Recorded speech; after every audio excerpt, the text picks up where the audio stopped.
Hello everyone, welcome to my channel. Please subscribe and keep watching more details.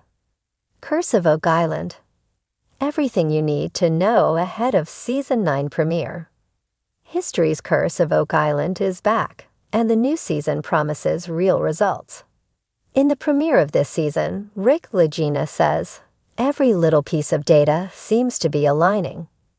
TV Show's Ace has the rundown ahead of the Season 9 premiere, so you are up to speed and ready to be Bobby-dazzled. Rick, Marty, and the Curse of Oak Island team have beefed up their resources and technology in their quest to solve the 224-year-old treasure mystery. This leads to extensive digs where Rick, Marty, Craig Tester, and the team conducted to locate the fabled Chappelle Vault. Last season, the seismic testing led them to believe a sunken ship was buried in the triangle-shaped swamp.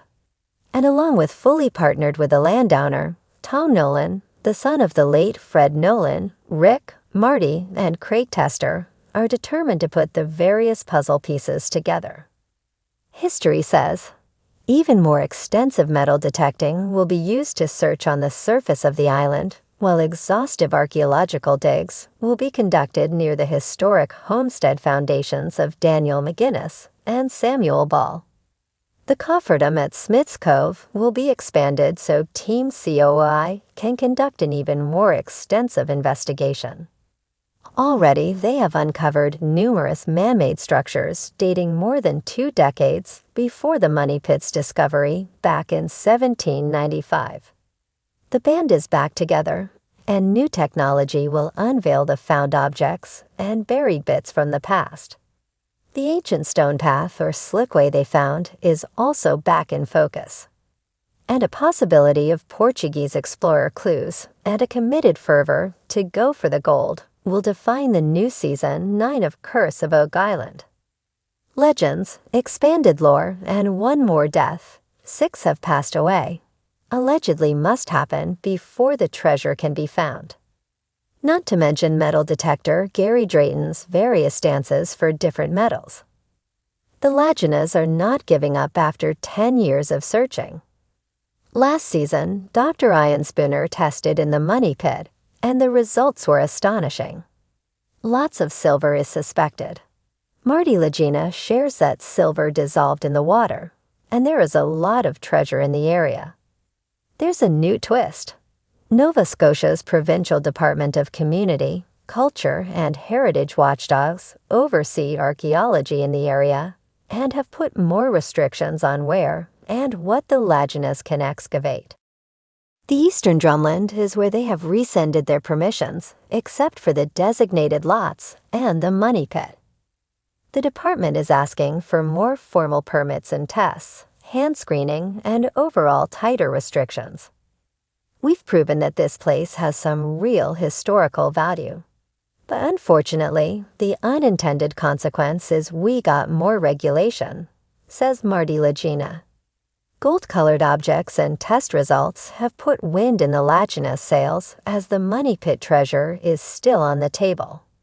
The expansion of C1 shaft exploration and further exploration of the Stone Road and the vault is expected this year.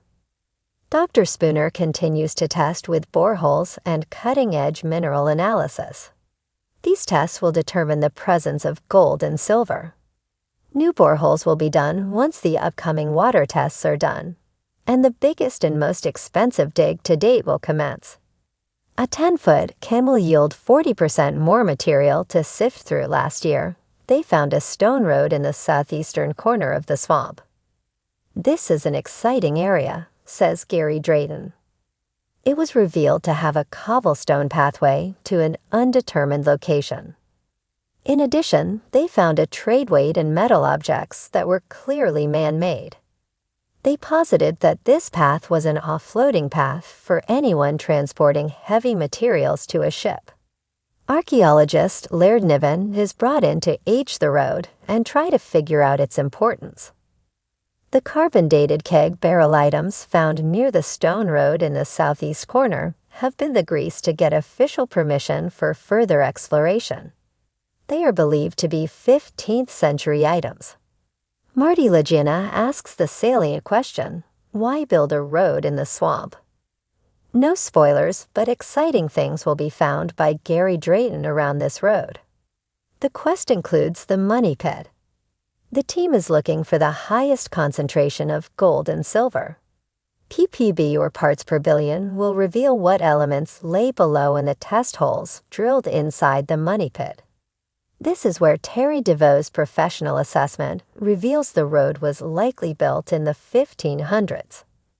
DeVoe brings in the Portuguese theory. He uses aerial footage to figure out that the stone road had a real purpose and specific endpoint.